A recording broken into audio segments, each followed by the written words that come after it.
My name is Verena Lockridge. I'm 33, and I've spent the last decade clawing my way out of the shadow my family cast over me. I work in corporate tech in Seattle. Long hours, solo apartment, clean credit, no secrets. At least, that's what I thought. I've always been the responsible one, the quiet younger sibling with a stable job and no drama, while my brother Quentin bounced from startup to scandal with the kind of reckless charm our parents found endearing. I knew I didn't belong in their world of manipulation and half-truths, but I never expected to become the target of it. Something changed the night they called our house a shared home. That's when I realized they'd been building a trap around me for years. And by the time I saw the paperwork, it was already too late. Seattle rain. Always horizontal. Always cold. I slammed my car door shut, heel crunching on broken glass. Didn't care. My phone buzzed before I made it to the front steps. A text from my mother lit up the screen. Don't be upset, honey. Quentin and Melina are moving in tonight.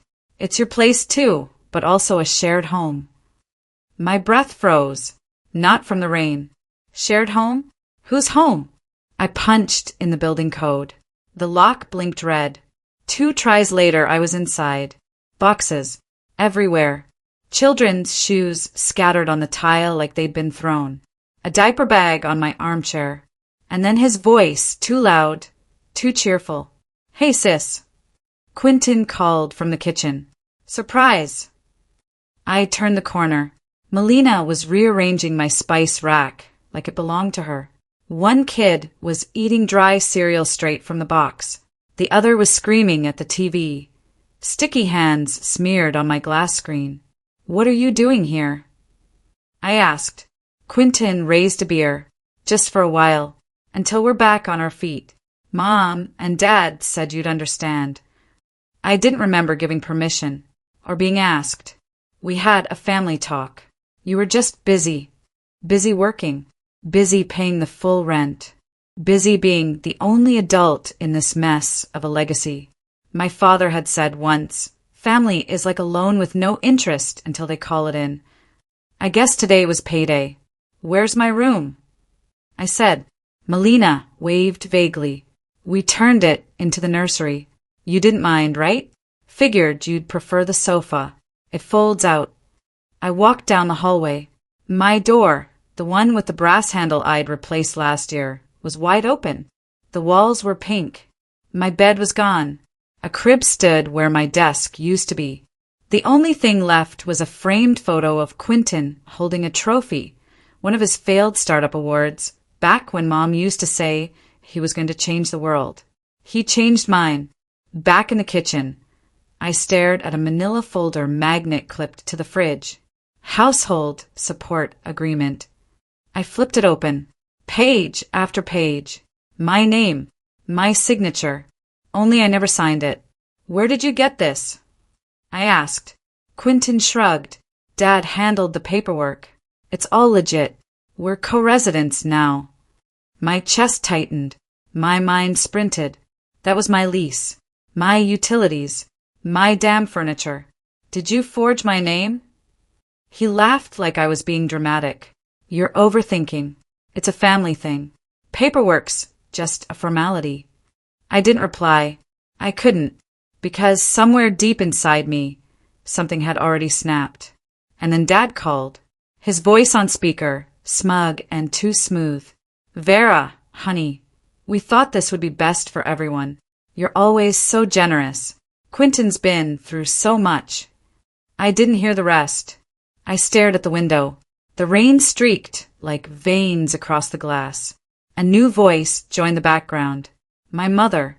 Oh, and we added Quentin to the lease, just to make things easier. I looked up. Quentin raised his beer again, smiling. I lowered the phone. I wasn't in my home anymore. I was in a setup.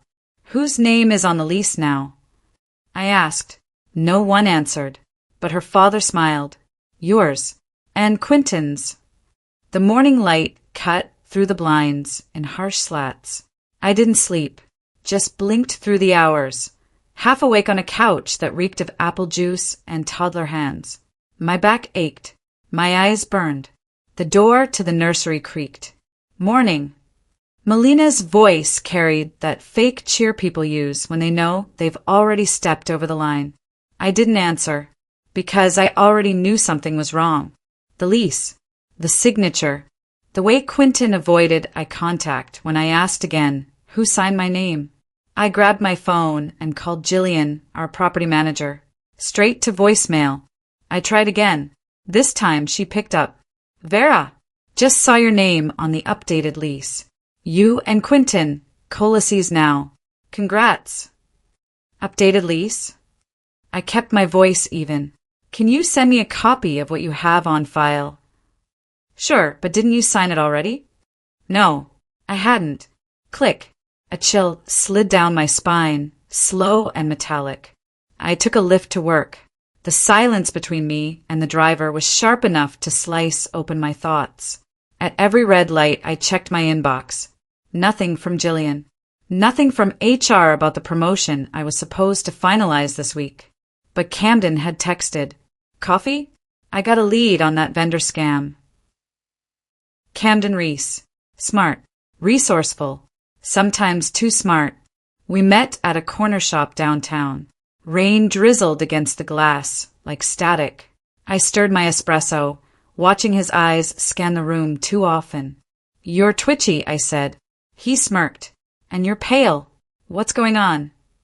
I told him bare bones. Lease, signature. The sudden co-living arrangement from hell. He leaned back, arms crossed. You want me to look into it? What do you think you'll find? Camden shrugged.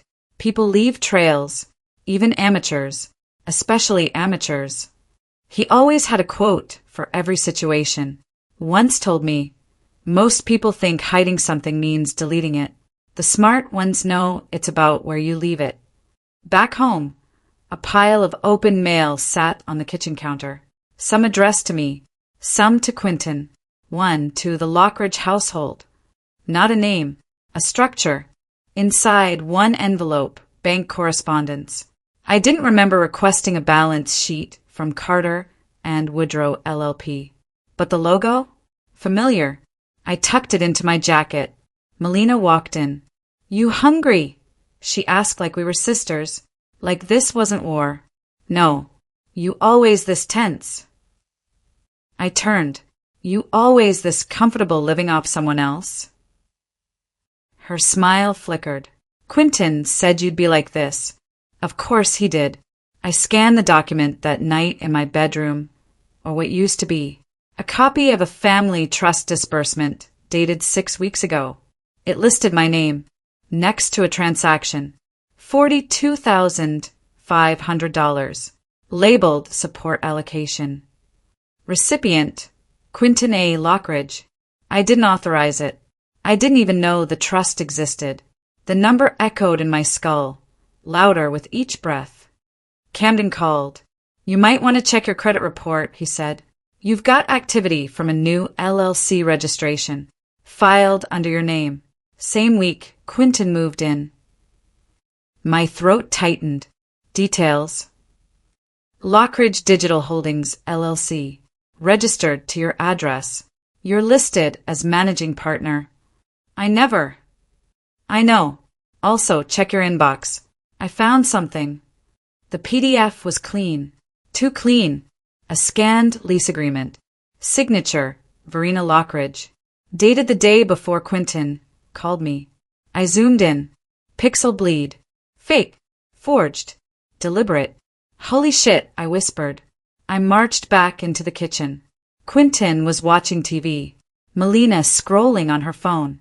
You used my name. Quentin didn't look away from the screen. No clue what you're talking about. You stole from the trust. You registered an LLC using my identity. He turned. Calm. Icy. You're spiraling, Vera. Maybe you should see someone. Gaslight. Classic. I'm calling the police. Melina laughed. And tell them what? That your family's trying to live with you. She stepped closer. This isn't just your place. It's ours now. Her tone dropped. And we're not going anywhere. My phone buzzed. Jillian again. Hey Vera, I just sent over the lease file, full packet. Just making sure you were okay with the auto payment setup? We processed the back pay this morning. What back pay? Oh, sorry, I thought you knew. Your account was used to cover the last 3 months. Cut. Silence. My rent, utilities, groceries, 3 months. All funneled through me. My voice cracked. That's not possible. I never. Bank cleared it. Under your access code. Email approval from your address. I didn't remember sending anything, but the approval existed. Someone was in my inbox. I went outside. Cold. Wet. No coat. I dialed Avery. She didn't pick up, but she'd call back. She had to. Back inside, Quentin stood by the hallway, holding a baby monitor. You're not looking well, he said. I'm fine. Just saying, maybe don't make big decisions when you're this unstable. Unstable. That word again. The foundation was shifting. Not just under me. Around me. I opened my banking app. Negative balance. Transfer confirmed. Labeled. Auto trust release. I didn't initiate it. They've erased me from my own life. I couldn't breathe in my own living room. Not from panic. From presence. Every inch of the condo had been swallowed by them. Plastic bins, stacked along the hallway. Quentin's guitar, leaning against my bookshelf. Melina's yoga mat unrolled across my office chair. A half-eaten sandwich on the windowsill, flies buzzing near the crust. No one cleaned it up, because no one saw it as mine anymore. Ownership wasn't about paperwork. It was about space. Control. Silence. And I had none. I called Camden again. This time he picked up on the first ring. You sound like you're buried alive, he said. Because I am. He was already typing. I could hear it. Fast, sharp keystrokes. Tell me exactly what you need. Everything is said. Bank. Trust. LLC. Email trails. Timeline. A pause. You sure you're ready for what we'll find? No, I admitted. But I'd rather drown in facts than suffocate in lies. That night, I opened the refrigerator and stared. Empty shelves. Gone were my meal preps, my labeled containers, the fresh ginger I used every morning. Instead, 3 juice boxes, a bag of half-melted chicken nuggets, and expired yogurt. Quentin walked by. You're looking tense, he muttered. I slammed the door. You emptied my fridge. We're family. No, I snapped. You're squatters. He smiled, the kind that carried weight. Threat. Careful, Vera. That tone? It sounds unwell. At 2:42 a.m., I got the email from Camden. Subject. Your house isn't yours. Attachment. PDF. Lockridge Digital Holdings. Registration plus beneficiary transfer. I clicked. I froze. The LLC wasn't just registered to my name. It was listed under my SN. Camden's note. Check page 3. You'll love the date. I scrolled. The same day Quentin arrived. Filed remotely, with IP logs pointing back to my home Wi-Fi. Someone had logged into my router, masked the access, then used it to plant the origin. Cut. I stepped into my old bedroom, or what was left of it. The walls were painted a soft cream now. A pale crib sat in the corner. My bookshelf was gone. My nightstand had been converted into a diaper table. I reached for the dresser, opened the bottom drawer. Buried beneath infant clothes, I found one of my old journals. Ripped, half-burned. Singed pages clung together like wounded skin. The cover read, "The only thing you owe family is the truth." Melina caught me in the hallway. I thought you threw that out. I didn't. She stepped closer. Her breath carried peppermint and something else, rot. You really don't know when to let go, do you? The next morning, I walked into the mailroom and checked the slot. Nothing for me, but 4 envelopes for Quentin. 2 for Melina. 1 addressed to resident. It wasn't until I turned to leave that I noticed the package on the floor. Brown paper. No label. Inside, a legal notice. From a law firm I didn't recognize. I scanned the header. Request for civil deposition. Misuse of trust funds / corporate malfeasance. My name. My address. Plaintiff, Lockridge Family Trust. Filed by Martin and Eliza Lockridge. I called my parents. Voicemail. I texted. Nothing. By noon, HR pulled me into a private Zoom. Hi Vera, this is awkward, but there's been a flagged incident regarding your fiduciary history. Excuse me.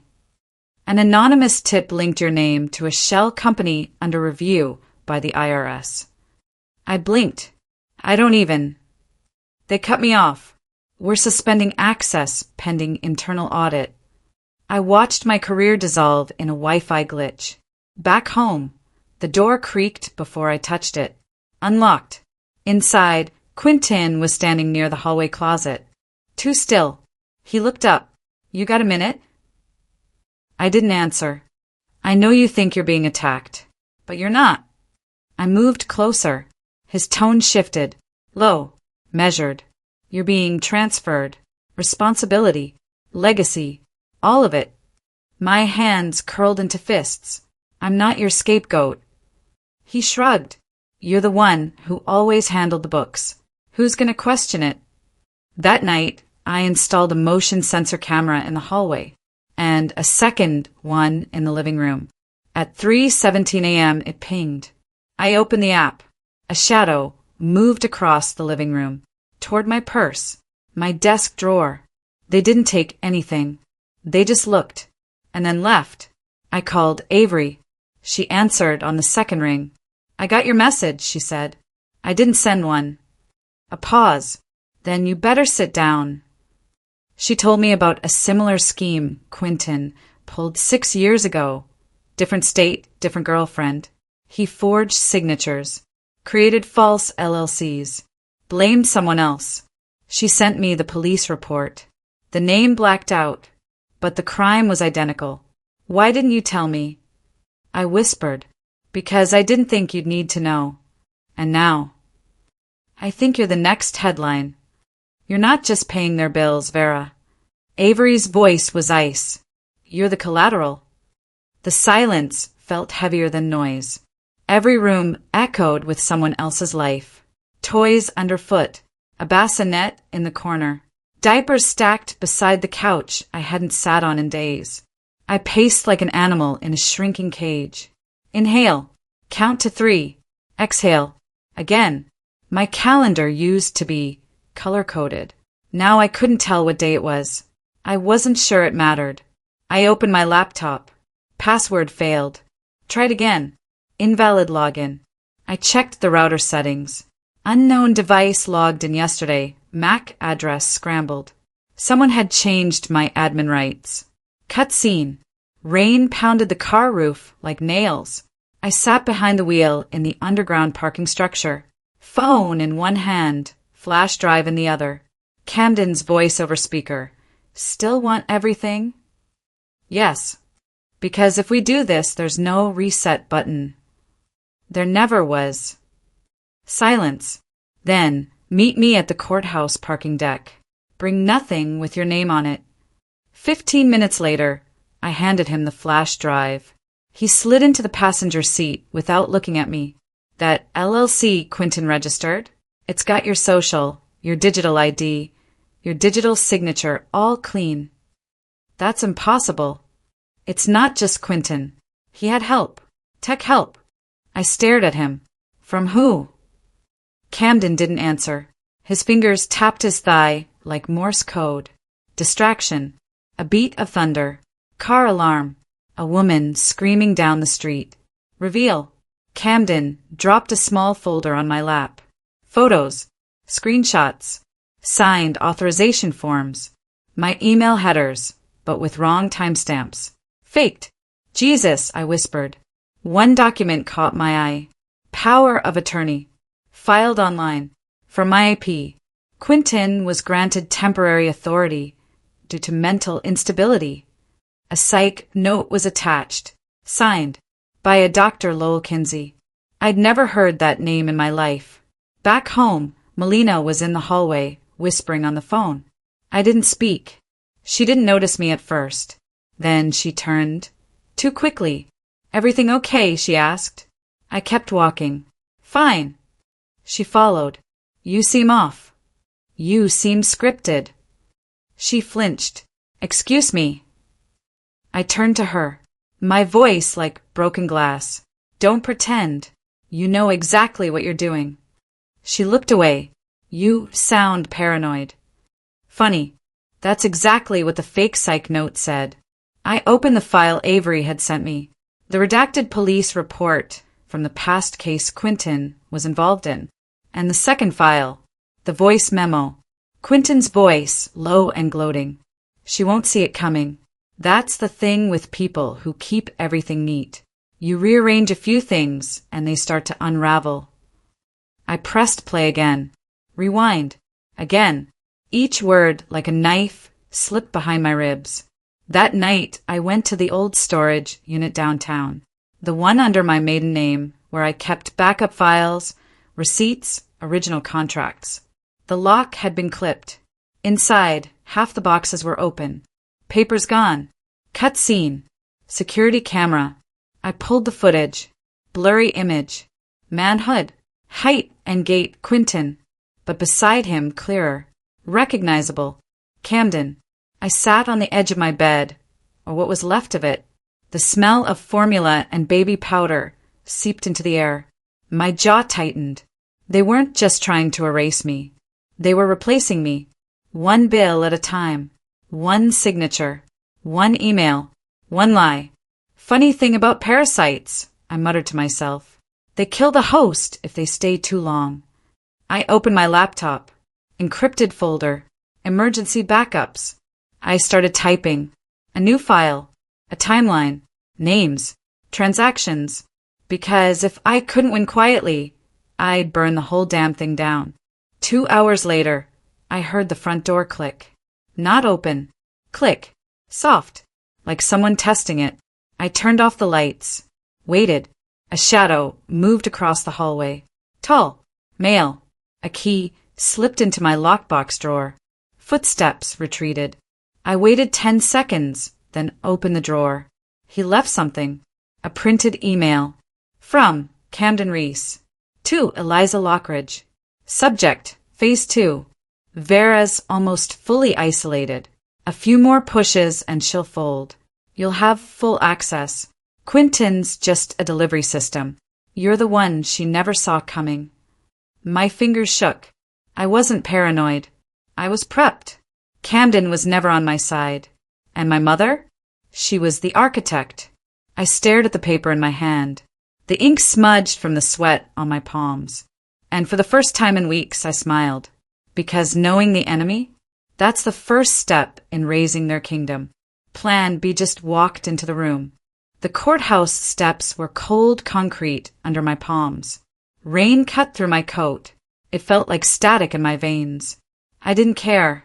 I only cared about the folder in my hand. Encrypted files, metadata, screenshots, emails I'd hunted like a scavenger in a war zone. Proof. Real proof. Not the smoke and mirrors the Lockridges had woven around my existence. I slipped inside the building. No badge. No appointment. Just the urgency of a verdict I had yet to write. Records. The clerk looked up, bored. I placed the USB on the counter. I need these reviewed. Now. She blinked. Typed. Then hesitated. You know this requires authorization. I'm aware, I said. Short. Sharp. She looked at my hands. Hands that shook slightly. Maybe from adrenaline. Maybe from fear. Security cameras will record this, she said. Good. Let them record it. Let someone see everything. The files opened on the clerk's monitor. Emails showing unusual access. Timestamps from my condo Wi-Fi. Entries that weren't mine. One after another. Click. Pause. Reveal. The clerk's eyes widened. She swallowed. Whoa. That's what I wanted. Recognition. Validation. Something real. I was leading the clerk to the door when my phone buzzed. Unknown number. Text only. Wrong move. No signature. No context, just the threat. I blinked. Deep inhale. Remembered something someone once said. Fear is the shadow of the truth. Meaning, if you're scared, you're close. Outside, the wind sharpened. I didn't take a step before the next message hit. We're watching. Static. Cold. Final. I stood still. Clouds gathered. Rain fell harder. Someone was watching me. Not just in the condo. Here too. I didn't run. I walked. Fast. Eyes forward. No glances over my shoulder. Not yet. Later, in the parking structure, Camden waited, his breath visible in the cold air. No smile. No greeting. Just presence. Like a loaded gun on a table. You're really doing this, he said. Yeah, I replied. Short. True. He ran a hand through his hair. Good. Because I found something. From his coat pocket, he pulled a printout. Internal trust records. Not public. Not even some family members know this exists. My heartbeat kicked. Let me see. He handed it over. The document was thin, but explosive. A clause buried deep in the Lockridge family trust. One that didn't show in any public copy.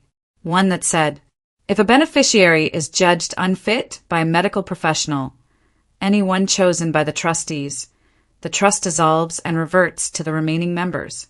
And there it was, typed, signed, by a Dr. Lowell Kinsey, the voice on the fake psych note, the one who declared me unstable.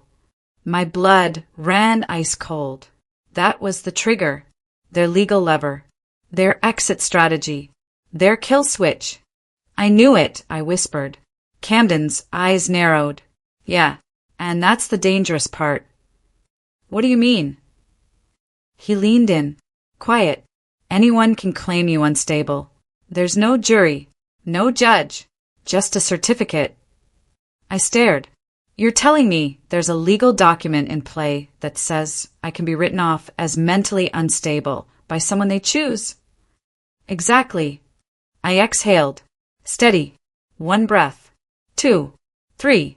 I thought back to every time someone dismissed me. Every time my voice was minimized. Every time Quentin smiled that too confident grin. Every time my parents said, you're overthinking it. But press play on that voicemail again. Quentin's voice. She won't see it coming. That's the thing with people who keep everything neat. You rearrange a few things and they start to unravel. My jaw tightened. I wasn't unraveling. I was waking up. We left the parking garage together. Cold cement echoed beneath our feet. We didn't speak. Not yet. Not until we reached the courthouse cafe. We needed coffee. And a plan. I sat down hard. Camden pulled out his laptop. I ran the trust clause through legal channels, he said. Is it airtight? He paused. Pretty much. But if we can prove intentional manipulation, forged signatures, altered medical records, we can expose the whole setup. I stared at him. Meaning? Filing a complaint. Federal. This could go beyond civil court. I didn't blink. We were already too deep. The barista handed me coffee. Black. No sugar. Exactly how I needed it. I took a sip. Dark. Strong. Necessary. Someone around us was watching. I felt it, like a weight on the back of my neck. Every stranger's glance felt too deliberate. Paranoia? Or survival instinct? I couldn't tell anymore. Camden pointed at a file on his screen. Look at this. It was an IRS notice flagged for audit, issued last week. It bore my name, my address, my social, and a case number already in motion. Not because of me, because of them. Eyes darting, heart racing. I stood up. Let's go. We left the cafe, footsteps echoing, rain slick pavement, windows fogging. Every car passing felt like an eye, every pedestrian a potential follower. I realized then, threats weren't indirect anymore. They were close, too close. Camden turned to me. We need a safe place, a seat at the bargaining table. I know. I slowed my pace. Face forward. Mind sharp. I remembered something else. It's not the fear that kills you, it's the doubt. And I had no doubt left. At the end of the block was a limo. Black. Engine idling. Tinted windows. No driver in sight. Just waiting. I glanced at Camden. He didn't flinch. I didn't either. The door opened. Door swung out. Silence. And then a man stepped out. Tall. Suit sharp. Face unreadable. He held a single envelope. No words. Just the envelope. I took it. Inside, 2 documents. One labeled confession draft. One labeled public liability waiver. Handwritten note under both. Sign here, or the world gets the real files. Real files. That meant secrets, truth, and exposure. Not just for me. For all of them. My breath hitched. Hard. Because this wasn't just personal anymore. This was public. And weapons grade. I looked up. No hesitation. The man folded his arms. He said one sentence that landed like a gunshot in an empty room. You don't have a choice. I walked into the federal building with a file thick enough to break a man's jaw. Rain plastered my hair to my skull. The air smelled of cold concrete and finality. I breathed in. I walked in. Security scanned my ID. Badge granted access. No hesitation. No fear. Just history in motion. In the elevator, I held the folder tight. My knuckles white. Someone once said, "Truth is a weapon, and the truth in your hand either kills or liberates." Today it would do both. The agent's office was bare. Glass walls. One metal table. 2 chairs. And the kind of fluorescent buzz that made you feel exposed. Agent Rhodes didn't waste time with small talk. He opened the file. Scrolled. Raised an eyebrow. Extensive, he said. Barely a reaction. He knew already. I waited. The storm outside tapped a rapid code against the windows. Camden sat beside me. Silent. Primed. 2 predators in a room coated with fluorescent light. Rhodes placed the USB on the desk. Everything in here is substantial. I nodded. I included every forged document, every questionable directive, every altered email header, the psych affidavit, the LLC filings, the unauthorized power of attorney, the audit triggers. Rhodes didn't blink. He clicked the USB, then leaned back. Unusual. I swallowed. That word meant everything had teeth. Not unusual for family politics and fiction, I said, breath low, but this ties them to violations of federal statute. He paused. Then, forgery, wire fraud, conspiracy, identity theft. The words hit like hail on tin. Outside, footsteps echoed in the hallway. I tensed. Camera slow motion. A shadow passed the glass wall. Tall, broad, then gone. My heart kicked. Did you see that? I whispered. Rhodes didn't flinch. Building staff, he said. I didn't believe him. Not after everything. Someone was tracking this. Watching. Waiting. Downstairs, the press awaited. Cameras. Flashbulbs. A frenzy. Names whispered into recorders. Rumors already circulating. Trust fund war, identity scandal, corporate fraud cover-up. I should have felt overwhelmed. Instead, I felt clarity. Outside, I saw them. 2 figures at a distance. My parents. Quentin beside them. Melina hovering, false calm. Their faces wrung with panic. Not guilt. Panic. I turned back to the press. They were shouting questions. I didn't answer. I wouldn't. Words on public record mattered more than noise in the moment. Back inside, Rhodes stood with me. Once this goes live, it's irreversible. Good. Irreversible was the only thing that made it justice. I signed the complaint. Not quietly, not politely. A declaration, not of innocence, but of truth. The courtroom doors swung open moments later. Judges, gavel, federal seal. Everything official. Everything real. Everything final. Then came the arrests. Fast. Cinematic. 2 agents escorted my father from the hallway, hands clasped behind his back. His eyes searched for someone to blame. Not me. Not his children. Just blame. Quentin was next. The agent read him his rights. He didn't resist. Just stared. I watched. I didn't flinch. He lost his glare halfway through. Melina screamed. Something about, "You monster!" But no one cared. The cameras were rolling. The world was watching. Outside the courthouse, I stepped into the drizzle. Umbrella overhead. Cameras in my face. One reporter asked, "Verena, what do you want the world to know?" I paused. The wind tugged at my hair. And I said, "Truth matters more than silence." It came like a blade, sharp and deliberate. Later, alone in a cafe, the storm still raging outside, I reviewed the public statements. No room for revision. No loopholes. The scandal was no longer a family secret. No longer a smear behind closed doors.